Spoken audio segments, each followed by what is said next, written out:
বিন্নি হত্যার ঘটনা বরগুনার সেখানে মিন্নি ছিল একজন সাক্ষী, কিন্তু তাকে খুনি বানানো হয়েছিল। তখন সংসদ সদস্য ছিলেন ধীরেন্দ্র দেবনাথ শম্ভু ছেলে, শম্ভু ছিলেন। তার সুনাম দেবনাথ ছত্রছায়ায় এটা কিশোরগঞ্জ গড়ে ওঠে, যেটা নয়নবর্ণ নামে গঠিত।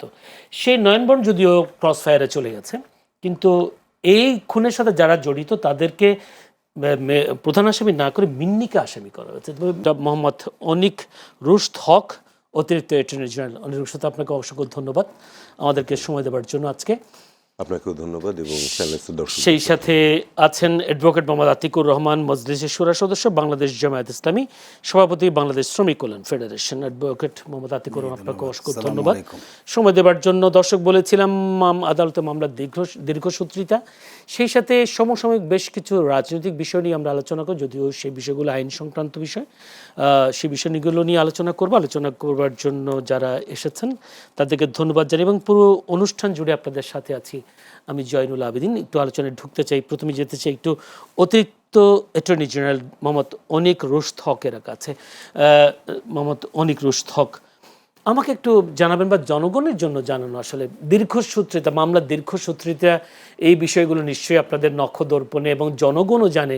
বেশ কিছু মামলা যদি আমি একেবারেই বলি, একবার সম্প্রতি অন্তর্বর্তীকালীন সরকারের সময় মাগুরার আসিয়া হত্যাকাণ্ড, ধর্ষণের ঘটনা, এবং রায়ও হয়েছিল 21 মে, কিন্তু একটা বছর পার হয়ে গেছে, সেই রায় এখনও কার্যকর হয়নি। যদিও এর মধ্যে সবচেয়ে দৃষ্টান্তমূলক যে রায়টি, সেটা হলো রামিসা হত্যা মামলা। অর্থাৎ যদি বলি খুব অল্প দিনের মধ্যে রায়টা ঘোষণা হয়েছে। এখন সেই রায়টাও বা কার্যকর কখন হবে সেটাও এখনও বিষয়টা অনিশ্চিত রয়ে গেছে। এই যে মামলার দীর্ঘসূত্রিতা, এর কারণটা কি আসলে? আমি কয়েকটা কারণের কথা বলেছিলাম, যে অপ্রতুল বিচারক বা অনেকগুলো কারণ, অনেকে আইনজীবীরা 22টি কারণের কথা বলেছেন, অনেকে 12টা কারণের কথা বলেছেন। আপনি একজন আইনজীবী হিসেবে এবং সেই সাথে সরকারের একজন দায়িত্বশীল আইনজীবী হিসেবে, অতিরিক্ত অ্যাটর্নি জেনারেল হিসেবে আপনি কি দেখছেন আসলে? খুব সহজভাবে বলি, বাংলাদেশে এই মুহূর্তে সব আদালত, অর্থাৎ আপিল বিভাগ থেকে শুরু করে সর্বনিম্ন যে আদালত রয়েছে আমাদের, টোটাল জাজের সংখ্যা হচ্ছে 2356 জন। ভাগ করে বললে আপিল বিভাগে 5 জন, হাইকোর্টে 104 জন, ডিস্ট্রিক্ট অ্যান্ড সেশন জাজ হিসেবে আছেন 534 জন, অ্যাডিশনাল ডিস্ট্রিক্ট অ্যান্ড সেশন জাজ আছেন 394, joint district 411, senior civil and session জাজ 380, এবং সিভিল জাজ, যাদেরকে আগে আমরা অ্যাসিস্ট্যান্ট জাজ বলতাম, সেটা হচ্ছে 518। আমাদের দেশে এই বছরের জানুয়ারি পর্যন্ত আমি যদি বলি, আমাদের সুপ্রিম কোর্টের ওয়েবসাইট অনুযায়ী 45 লক্ষ মামলা বিচারাধীন রয়েছে। এটা কি সে মাদক মামলার বিচারাধীন বিষয়টা? সবকিছু মিলিয়ে একটা জিনিস বলে রাখি, আমাদের দেশের, আমরা একবার একটা স্ট্যাটিস্টিক্স নিয়েছিলাম, 85% মামলা বাংলাদেশে যা হয় সব শুরু হয় হচ্ছে, সেটা ক্রিমিনাল হোক সিভিল হোক, একটা বিষয়, সেটা হচ্ছে ভূমির বিরোধ।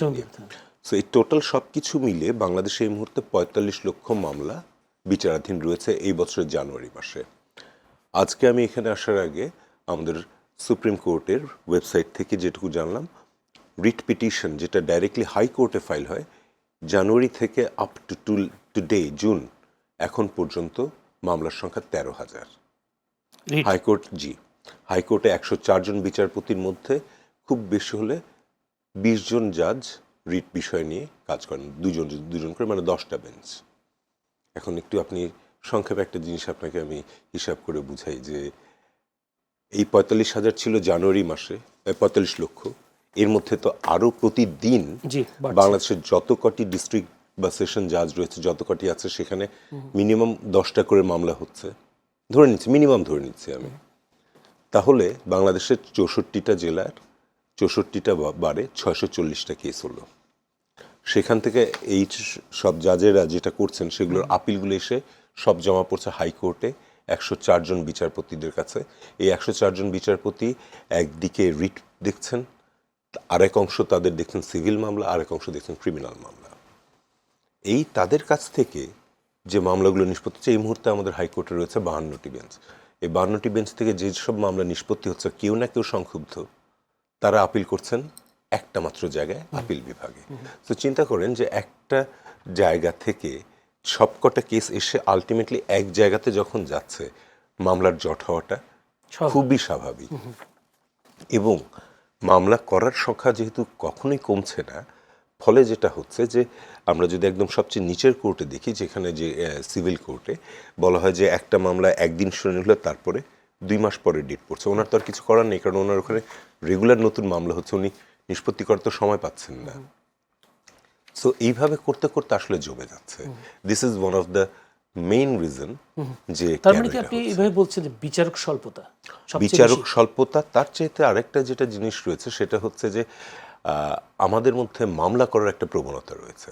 হয়তো যে ব্যাপারটা আজকে আমি আর আপনি দুজনে মিলে বসে সমাধান করতে পারি, হয়রানি মামলা আমরা হয়ে চলে যাচ্ছে যাচ্ছি মামলায়। না সেই ক্ষেত্রে এইসব মামলাগুলো দ্রুত সমাধান করা হয় না কেন? যদি আমি একেবারেই বলি যে মামলায় এখানে কি রাজনৈতিক প্রভাব থাকে কিনা, যদি আমি বলি সেই মিন্নি হত্যা, যদি বলি মিন্নি হত্যার ঘটনা বরগুনার, সেখানে মিন্নি ছিল একজন সাক্ষী, কিন্তু তাকে খুনি বানানো হয়েছিল। তখন সংসদ সদস্য ছিলেন ধীরেন্দ্র দেবনাথ শম্ভু ছেলে, শম্ভু ছিলেন, তার সুনাম দেবনাথ ছত্রছায়ায় এটা কিশোরগঞ্জ গড়ে ওঠে, যেটা নয়নবর্ণ নামে গঠিত। সেই নয়নবর্ণ যদিও ক্রস ফায়ারে চলে গেছে, কিন্তু এই খুনের সাথে যারা জড়িত তাদেরকে প্রধান আসামি না করে মিন্নিকে আসামি করা হয়েছে। মিন্নি বাবা কিন্তু বারবার এখানে অনেক রকমের থিওরি রয়েছে, এখানে অনেক রকমের থিওরি, এই যে মানে জটিলতা, এই জটিলতা কি আসলে দীর্ঘসূত্রিতা? এটা কিন্তু এই জটিলতার জন্য সবসময় যে দীর্ঘসূত্রিত হচ্ছে তা নয়। আমি আপনাকে আরেকটা জিনিস বলি যে আমাদের বিচারকদের প্রতিদিনের কর্মঘণ্টা কতক্ষণ? তারা কাজ করেন হচ্ছে সকালে নিয়ম অনুযায়ী সকাল 10টা থেকে দুপুর 1টা, আবার দুপুরে 2টো থেকে বিকেল 4টা, বা অনেক সময় 5টা পর্যন্ত কাজ করছেন। এর মধ্যে তাদেরকে প্রতিদিন যে নতুন মামলাগুলো হচ্ছে সেগুলোকে দেখতে হচ্ছে, অন্যান্য মামলার সাক্ষী নিতে হচ্ছে, শুনানি করতে হচ্ছে, ঠিক আছে? তারপরে তাকে আবার সেটার রায় লিখতে হচ্ছে। তাদের কাছে কিন্তু যে খুব একটা সহজ তা কিন্তু নয়। তো এই যে আমিও প্রশ্ন হচ্ছে গুরুত্বপূর্ণ মামলাগুলো, রায়গুলো, এইগুলোর আমরা তো দেখেছি আওয়ামী লীগ আমলে রাতে বসেও মামলার রায় দিতে অনেক ঘটনা দেখেছি। তাহলে গুরুত্বপূর্ণ মামলাগুলোর রায় কেন দ্রুত কার্যকর হয় না, সে বিষয়টা একটু জানবো আপনার কাছে। গুরুত্বপূর্ণ মামলার রায় কার্যকর হয় না কথাটা ভুল, বরং গুরুত্বপূর্ণ মামলাগুলো তাড়াতাড়ি শুনানি হয়, রায় হয়, কিন্তু তারপরে যে রায় কার্যকরটা, আমি যেটা বলছি আপনাকে, যদি আমি একেবারে আমাদের সাংবাদিক সাগর রুনির হত্যাও যদি সাগর রুনিতে এখনো মামলার পর্যায়ে আমরা আসি, 127 বার তো শুধু তদন্তে জমা করতে পারি, সাগর রুনিতে তো এখনো তদন্ত প্রতিবেদনই থাকলো, বাট ওই যে আস্তে আস্তে যেতে হবে। এখন একজনকে যখন আপনি ফাঁসির আদেশ দিবেন, তার কিন্তু অটোমেটিক অধিকার আপিল করার একটা সুযোগ আছে। আপিল এসে ওই যে যেটা বললাম সারা দেশেরটা এসে জমা হচ্ছে হাইকোর্টে, তাদের পর থেকে সেটা আবার যাবে আপিল বিভাগে। আপনি কি এটা মনে করেন কিনা এই যে আপিল বিভাগে কি বিচারক বাড়ানো দরকার, বা কিংবা আলাদা ট্রাইব্যুনাল করা দরকার? আমাদের না, আপিল বিভাগের জায়গায় তো আর আলাদা ট্রাইব্যুনাল হতে পারে না, কিন্তু আপিল বিভাগে একসময় আমরা দেখেছি যে 11 জন পর্যন্ত সর্বোচ্চ বিচারক আমরা দেখেছি। এখন এই মুহূর্তে রয়েছেন 5 জন। আপিল বিভাগে কিন্তু কতজন বিচারক থাকবেন এটার কোনো নির্দিষ্ট সীমারেখা নেই। তো এটি আসলে একটা গভর্নমেন্টের পলিসির ব্যাপার রয়েছে যে তারা কয়জনাকে ওখানে দিবেন, এবং আমি শিওর যে তারা এটা অনুধাবন করছে। সেই বিষয়গুলো নিয়ে আসবো, আরো বিস্তারিত বিষয় নিয়ে আসবো। একটু যেতে চাই অ্যাডভোকেট আতিকুর রহমান, আপনি একজন আইনজীবী আবার একসাথে রাজনীতিবিদ। আপনার কাছে আমি যদিও আমার তথ্য আছে, বাংলাদেশে 94,404 জনের বিপরীতে বিচারকের সংখ্যা মাত্র 1 জন, যা বিশ্বের অন্যান্য দেশের তুলনায় নীতিবাচক। যুক্তরাজ্যে আনুমানিক বিচারক প্রতি জনসংখ্যা 3,186, যুক্তরাষ্ট্রে এটি 10,000, ভারতের বিচারপতি জনগণ 47,000, আর পাকিস্তানে 50,000, আর আমরা 94,404 জন একজন বিচারক। এই বিচারক স্বল্পতাই আসলে মামলার দীর্ঘসূত্রিতার কারণ, নাকি অন্যান্য কোনো, যদি আপনি রাজনীতিবিদ হিসেবে রাজনৈতিক চোখে যদি আপনি দেখেন, আসলে কোনটা? জি, ধন্যবাদ আপনাকে, ধন্যবাদ আমাদের সহ-আলোচক এবং যারা শুনছেন, দেশবাসীর সবাইকে আমাদের শুভেচ্ছা এবং সালাম জানাচ্ছি। দেখুন, বেশ কিছু কারণ আপনিও বলেছেন, আমাদের সহ-আলোচকও বলেছেন। এটা একটা কারণ যে বাংলাদেশ একটা জনবহুল দেশ, এখানে 94 কিংবা 90,000-এর বিপরীতে একজন মাত্র বিচারক। এটা একটা বড় দিক আমরা চাইলেও কিন্তু বিচারক অংশ বাড়াতে পারি না। অবকাঠামোগত বেশ কিছু দুর্বলতা আমাদের আছে। অবকাঠামোগত কারণে কোনো আইনি বা বাধা আছে না, এটি সরকার চাইলে পারে, কোনো অসুবিধা নাই। নানা কারণে আপনার ধরুন যে কোর্টের কক্ষ লাগবে, বহু লাগবে, বিচারক মানে আনুষ্ঠাঙ্গিক সবই তাকে সাপোর্ট দিতে হবে, বিচারক করলে তো আপনাকে হবে না। ধরুন আমাদের আদালত কক্ষ লাগবে, নানাবিধ বিচারিক কর্মকর্তা লাগবে, মানে একজন বিচারক মানে তার সাথে আরও বহু সাপোর্ট সেখানে লাগবে। দেখুন আমাদের সামাজিক যে অবস্থানে আমরা আছি, বাংলাদেশে কিন্তু এখন মামলার সংখ্যা প্রতিনিয়ত বাড়তেছে।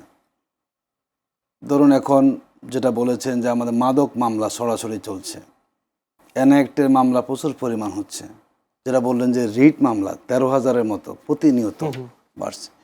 সব জায়গায় কিন্তু মামলাটা বেড়ে যাচ্ছে আমাদের, এবং যেটা বললেন প্রায় 47 লাখের মতো মামলা এখন আমাদের চলছে যেটা বিচারাধীন।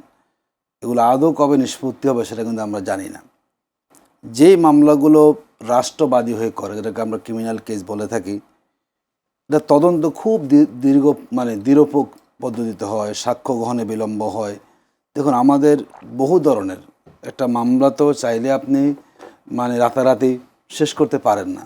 ধরুন শেষ যে ঘটনাটা ঘটলো আমাদের ওই যে রামিসা হত্যাকাণ্ডের, মাননীয় প্রধানমন্ত্রী বলেছেন যে 1 মাসে হবে।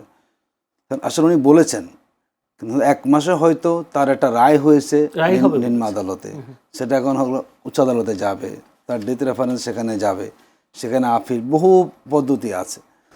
যতই সরকার আন্তরিক হোক, সিস্টেম হয় যে গেলেও কিন্তু একটা বড় সংখ্যক সময় সেখানে চলে যাবে। আমি চাইলে এটাকে দিন রাত করে আপনি শেষ করতে পারবেন না, সীমাবদ্ধতা সেখানে আমাদের অনেক আছে। এক্ষেত্রে আমরা দেখি আমাদের তদন্তে অনেক দুর্বলতা আছে। সরকার চাইলে কোনো মামলা খুব দ্রুত তদন্ত হয়, চার্জশিট দেওয়া হয়, আর সরকার না চাইলে কি এটি বহু দূর দীর্ঘ সেখানে হয়। সেখানে কি আপনি কোনো বৈষম্য দেখেন কিনা? সরকার চাইলে বিচার হবে, আর দেখুন আমাদের যেগুলো কমপ্লায়েন্ট কেসের ক্ষেত্রে তো অসুবিধা না, সেখানে আলাদা বাদী থাকেন। যেগুলো ক্রিমিনাল কেস হয় এক্ষেত্রে সরকার ইন্টেনশন গুরুত্বপূর্ণ। কারণ আমরা যখন বিগত সরকার আমলে আমরা যখন দেখেছিলাম রাতও সেখানে কোর্ট বসেছে, এত তাড়াতাড়ি। সাধারণত ক্রিমিনাল মামলা পুলিশের সাক্ষীটা খুব বেশি কি হয় না, গুরুত্ব পায় না, কিন্তু পুলিশকে সাক্ষী, যেহেতু সাধারণ কোনো সিভিল সাক্ষীরা আসছেন না, সরকারকে সাজা দিতেই হবে, নির্বাচন অযোগ্য ঘোষণা করতেই হবে, জোর করে পুলিশকে তারা নিয়ে সাক্ষ্য দিয়েছেন। এবং অনেক সময় বিপরীত সাক্ষ্য যাওয়ার পরেও কিন্তু সেখানে কি হয়েছে, সেখানে রায়টা কিন্তু সে আসামির বিরুদ্ধে সেখানে গিয়েছে। এটি বাংলাদেশে হয়। ফৌজদারি মামলা যেগুলো হয় পুলিশবাদী কেস, এগুলো অনেকটাই হলো রাজনীতিক। এটি সরকার চাইলে এই গতি বাড়ে, উদ্দেশ্য প্রণোদিত রায় দেয়। দেখুন সেটা আমরা বলতে চাই না, কিন্তু আমাদের বিচারকদেরকে ব্যবহার করা হয়, আমরা দেখেছি বাস্তবে। মানুষ এটাও আমাদেরকে বলেছে যে আমরা হাত পা বাঁধা, আমরা কিছু করতে পারছি না। বিশেষ করে আমি নিম্ন আদালতের কথা বলছি, আমি উচ্চ বলছেন, যেখানে প্রথম যেখানে স্টেপটা মামলা সেখানে সাজা হয়, খুব তড়িঘড়ি করতেছেন। মানে একটা মামলার সাক্ষ্যগ্রহণের প্রক্রিয়া নিঃসন্দেহে আমার সিনিয়র জানার কথা, কীভাবে হয়, দৃঢ় হতে আপনি টাইম দিচ্ছেন আমাকে, একদিনে 7 জনের সাক্ষ্য হয়ে যেতে হবে। এই যে বিষয়গুলো আছে বাংলাদেশের অনেক ক্ষেত্রে নিম্ন আদালতকে যেগুলো সরকারি মামলা হয়, এগুলো রাজনীতির একটা প্রভাব সেখানে থাকে। সরকার চাইলে ধরুন আমাকে হয়রানি করবে, মামলা আমারটা ওয়ারেন্ট হয়ে যাবে। সরকার যদি না চায়, এটা মনে করেন কি থাকবে, অনেক সময় সেগুলো খুব বেশি উপরে আসে না। রামিসা হত্যার রায়ের কথা আপনি একটু তুলেছিলেন, রামিসা হত্যার রায়টা খুব দ্রুত হয়েছেন, এটা কি প্রধানমন্ত্রীর হস্তক্ষেপের কারণে হয়েছিল? আমরা মনে করি এটার কারণে কি বিচার বিভাগের হস্তক্ষেপ? এটা জনগণের দাবিও ছিল। মাননীয় প্রধানমন্ত্রী তিনি জনগণের ইচ্ছাটা বলেছেন সেখানে। আমি মনে করি দুইটাই সেখানে, প্রধানমন্ত্রীও চেয়েছেন, জনগণও চেয়েছে। আমরা জনগণ খুশিও হয়েছি এই জাতীয় আসামির ক্ষেত্রে দ্রুত শাস্তি। কিন্তু মুশকিল হচ্ছে এখন আমি কী করবেন, হাইকোর্টে তো আর আপনি রাতারাতি করতে পারবেন না, নির্দিষ্ট প্রক্রিয়া সেখানে যাবে। এখানে আমার আপিলের বিধান বহু যাবে, আপিলের পরে আপনার এটার রিভিউ হবে সেখানে। মানে আপনি চাইলে আবার নানাবিধ প্রক্রিয়া, আপিল শুনানির সময় লাগবে সেখানে। আপনি চাইলে কিন্তু সেখানে খুব তাড়াতাড়ি কার্যকর করতে পারবেন না। মানে আপনি লোয়ার কোর্টে দিয়েছেন রায়, এই রায় আরও যত যে দাবগুলো বাংলাদেশের আইনি প্রক্রিয়া আছে, বিচারক সংকট আছে, মামলা সিরিয়াল আসতে সময় লাগবে, আপনি চাইলে করতে পারবেন না। কারণ সব জায়গায় তো সবাই তো মানে ন্যায় বিচার চাচ্ছে। যদি আপনি কাউকে পিছনে ফেলেন, সেরকম কথা বলবে যে আমাকে কেন আপনি সুযোগ দিচ্ছেন না। ধরুন উচ্চ আদালতে অনেক এরকম মানে ডেথ কেস আছে যেগুলো মানে ইয়ে হয়েছে, লাইফ সাজা হয়েছে, কিংবা যেখানে ধরুন আপনার হলো মৃত্যুদণ্ড হয়েছে, এরকম বহু আপিল তো আগে থেকে শুনানির তালিকা আছে। আপনি কয়জনকে পিছনে ফেলবেন আপনি? এটা এক ধরনের কিন্তু মানবাধিকার লঙ্ঘন হবে যে আমাকে আপনি দূরে ঠেলে দিচ্ছেন। তো নানা কারণে আসলে চাইলেও বাংলাদেশের বিচারক স্বল্পতার কথা আমরা বলেছি, মামলা জটের কথা বলেছি, প্রতিনিয়ত মামলা সংখ্যা বাড়ছে, তদন্ত দুর্বলতা আছে, আমাদের সাক্ষ্য গ্রহণও নানাবিধ অসুবিধা সেখানে আছে, প্রসিকিউশন টিমের আন্তরিকতা বিধ সেখানে আছে। তাহলে আমরা জনগণকে যে আশা দিলাম যে আমরা দ্রুত বিচার করব, এটা কি বুঝে বলেছেন? এটি সরকার বলেছে, এখন আমি বললাম সব সরকারের নিয়ন্ত্রণে নাই, আমি সরকার এখানে পারবে না আসলে। ইন্টারজেক্ট